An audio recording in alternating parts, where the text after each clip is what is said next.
So if we're going by volume versus value, right? When you're building at the beginning, do you think that people should key more into people that can provide volume or people that can provide value for them? So one thing about businesses is that you always have your primary users, your secondary users, and your tertiary users. Okay. So now the real question is figuring out who Who? you Okay. are going to target first. Typically, I like people to focus on their primary users first and leave the secondary users. So what happens with secondary users is they cause a lot of noise in the system. Okay. And then everyone is trying to capture those secondary users and turn them into primary users. Now that's where, because it's a lot more easier, they have a lot more disposable income, Yeah. things like that. Yeah. And so when you start off a business, my focus would always be start off with people who are your primary users. Like if you can sell it to the guys who are in the bottom of the pyramid, then your business is able to, scale regardless of whatever the situation may be or whatever the product is. Yeah. So focusing on those people, getting them on board. Now, the real challenge and the real work is that the primary users or those people who sit in the base of the pyramid, they are not the first. They're a lot more risk averse. So they won't jump right at it because they Yeah, don't that's have. right. So the money is very important that there is so much opportunity cost for the money. There's something I call the noodles test. I won't mention it's a noodles test. Yeah. And then back then, it used to be the opportunity cost of, you know, would I spend 200 naira versus would I eat three noodles, those small, Okay. small packs of Yeah. noodles? Would I eat three noodles? So that was the opportunity cost. Today, those noodles are a lot more expensive, So but the much more. test still works too as Yes. well because the guy is trying to figure out would he spend 500 naira or would he use that 500 naira on your product. So those opportunity costs versus someone who has that ability to spend that disposable income of Income, like yeah. 2,000, 3,000, 4,000 naira on a daily basis too as well. Now everyone is trying to capture those guys who can spend that 4,000 naira because the amount of work required is smaller than the guy who, he has 1,000 naira and he can only spend Yes. 500 naira, whether on Yes. food or your product.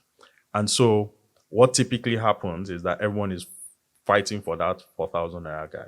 And when you fight for that 4,000 naira guy, me, I'm fighting for it. You are fighting for it. The next guy is fighting for it. What it means that 4,000 to starts to dwindle Yes, exactly.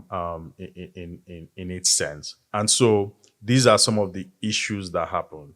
Now you can focus on that guy who can spend 4,000, but the goal is for them to keep the lights on while you start to build the trust that that guy who can spend 500 naira 100. comes Yeah. into your platform. But the goal is for you to be able to capture those guys who can spend 500 naira because they should be your primary users because they represent most of Most of the the okay. African continent. That actually makes so much sense. So that means let's go back into Twitter a little bit. That means that most of these people that are selling things and they sell them at a, I don't know if I'll call them a premium, because premium means like it means premium. It means that there is It is something premium. pizzazz, right?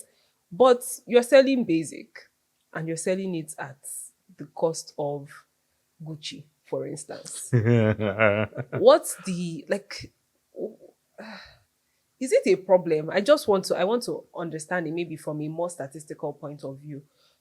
Say I've identified my target audience. My target audience is the people that can afford to spend, let's just say 10,000. 10,000 is not a lot of money, but it is a lot of money. 10,000 on a pair of jeans. I can use 10,000 naira to buy a pair of jeans. And there's also another person that's selling a pair of jeans for 10,000 naira. I don't know you. You're just starting your business. You are selling your jeans for 10,000.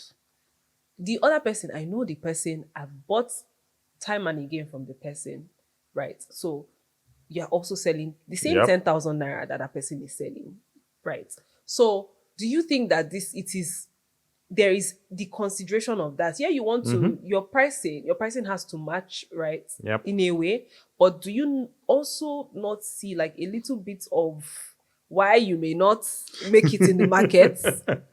All right. So to explain it, there is also the part of, remember that we were talking about opportunity cost on like what you, so now if the guy has decided he's going to spend that 500 naira, the first thing he goes to go and spend that 500 naira on is where he trusts.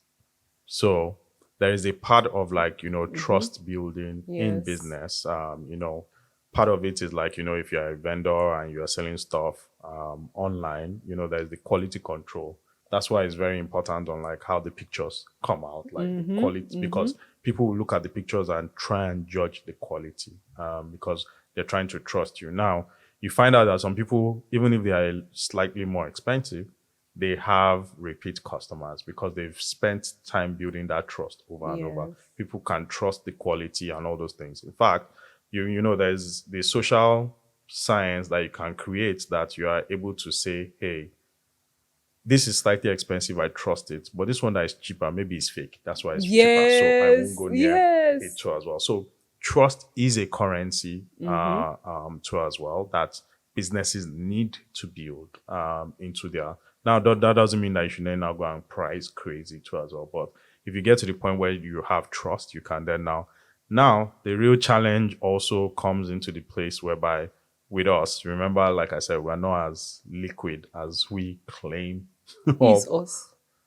Africans, Nigerians I to be thought you were specific. talking about like Nigerians basically, but we're not Yeah. as rich as we claim to be, or somewhat show off to be too as well. Yeah. So at the end of the day, there is a limit to where you can expand your pricing, and is that pricing elasticity that many people don't talk about too as well, where you can slightly charge just a little bit more because of the quality that comes. But in Africa, quantity first, then quality then quality, yeah.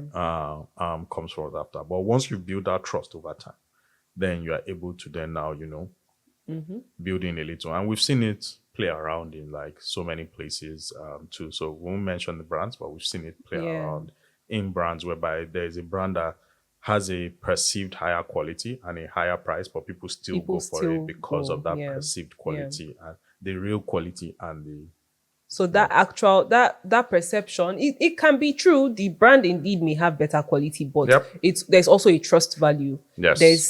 There's the trust that you have to build over time. So when you are building, I feel like it's very important at the beginning of what you're building. I feel like it's very important to standardize. Let people expect to get the best from you from the very beginning. Yes. Right? I think we have a bit of a consistency issue on this part. And sometimes it's not really our fault because say you are a baker and you buy a bag of flour today. I don't know how much it costs, but let's say it costs 30K. And tomorrow you go to the market to buy another batch and it's now 36,000. Can people still depend on getting the same quantity of dough in the meat pie today as they did in the one yesterday when there is already a disparity in price? So, inherently, because we all live in the same situation, we kind of do understand.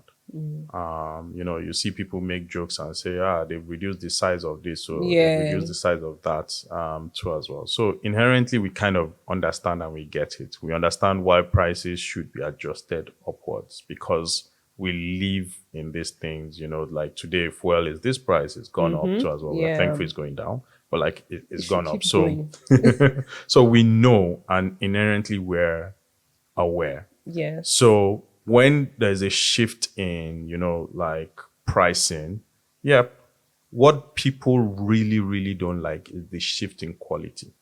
So if you're still going to give me a higher price, let the quality be consistent. If you're reducing the quality, then you should be able to keep it at the same price too as well.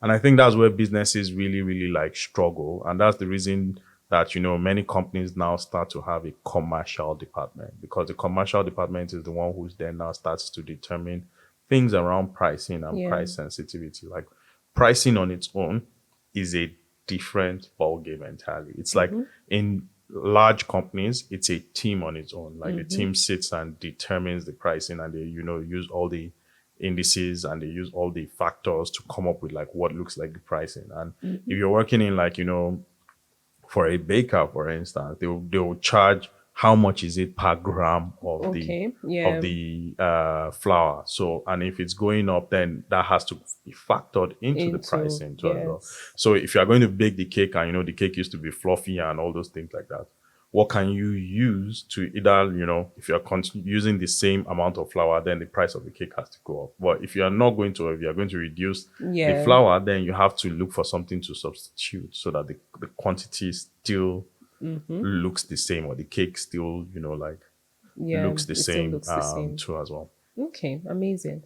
I think this is a good point to ask you what you think are the top 3 things that a business that is just starting should pay most attention to. So I think like I said, they should pay attention to the data. Who is the customer? Try and figure out your primary customer first. To now, you can start off with your secondary customers Yeah. too, but the goal is to work back to who the primary customer is, and that's the person who is going to guarantee you scale. So because when you start out a business, it's not everybody that uses your skills Yep. to that point. Yep. So figure out who is the primary customer and then Yeah. like figure out how to scale to it. So that's one. The second thing that you need to understand is your environment. Like understand the transactional nature of the environment. Like the people do subscription based model. The people do, and that's the reason why, first world countries can afford to have a lot of subscription services Yes. because they earn a sizable amount of their income on a monthly basis. Now, here, you cannot really afford to do a subscription services because that is more for the affluent Nigerian. So you need to be able to do a pay-as-you-go service. And the only reason why you can do a pay-as-you-go service is because people there earn daily. And so there is just a small portion that they add. They put aside yeah. for your own business. So understand the spending pattern of that. The third is understand how businesses scale. Now, the spending pattern, the customer base where they are, the scale is colored by these first 2 things because then you then now know, okay, how do I get to them? Like, what is the go-to market strategy to these individuals? I figure a lot of businesses in Africa like to do online. But Africa is an offline first, and then True. so you acquire offline and you migrate them online. So most of these successful businesses have acquired customers offline and then they retain them online. So Interesting. yeah, very I've never really thought about that. it's a very interesting thing. Like when you acquire offline, then you take them online and retain them online. Like we can talk about them, like successful M-Coppers, the money points of this world, the OPays. Like when you think and you sit and look at them, you find out that the acquisition is offline and then they Then take you online move them and retain online too as well. So those 3 things are very, very important for you before you then now start to, think about, there are other things like the team that they're going to execute. How do I raise money? All those things like that then now fall into place.